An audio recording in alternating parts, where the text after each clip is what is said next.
Observons le grand Einstein en train de réfléchir. Enfin, là, c'est raté parce qu'il a l'air plutôt en train de se reposer et de rêvasser. Bon.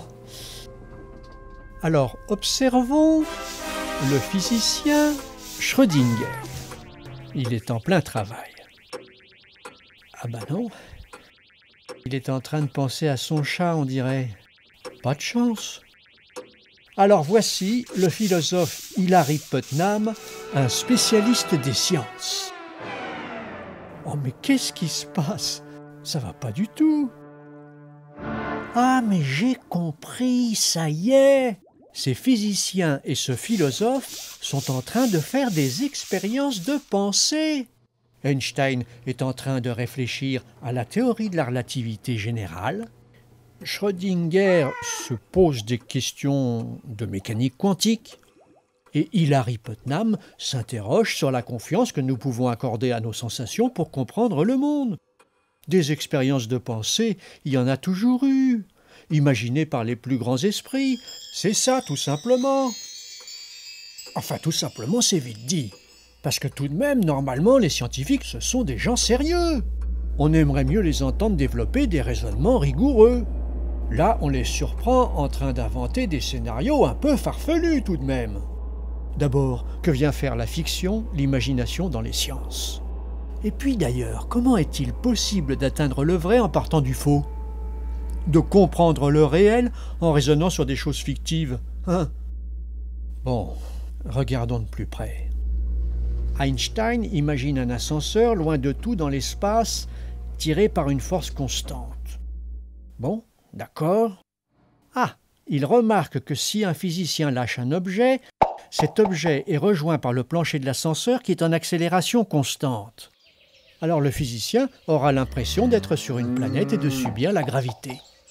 Et pour Einstein, c'est le point de départ d'une réflexion qui va le mener à la théorie de la relativité générale et à l'idée d'un espace-temps courbe. D'accord. Schrödinger, lui, imagine un dispositif diabolique.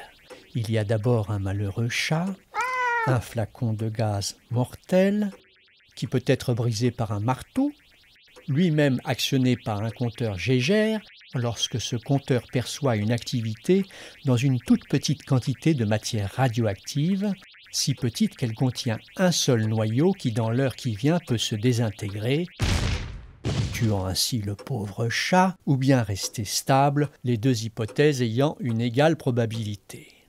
Et c'est là que ça se corse. Car la mécanique quantique, au fond, ne peut vraiment être décrite et pensée que mathématiquement. Par une fonction d'onde qui nous dit dans ce cas précis que le noyau se trouve dans deux états superposés, à la fois entier et désintégré. Autrement dit, dans le dispositif imaginé par Schrödinger, le chat est à la fois mort et vivant. Le philosophe Putnam, lui, vous propose d'imaginer que des savants fous, profitant de votre sommeil, vous ont ouvert le crâne, ont subtilisé votre cerveau pour le plonger dans une cuve pleine de liquide nutritif. Là, votre cher cerveau est relié à un super-ordinateur qui lui envoie des informations trompeuses. Vous avez le sentiment de vous réveiller dans un monde normal, de vous lever, de prendre votre petit déjeuner, peut-être même de feuilleter un journal où l'on raconte votre histoire, celle du cerveau dans la cuve, comme une histoire de science-fiction amusante.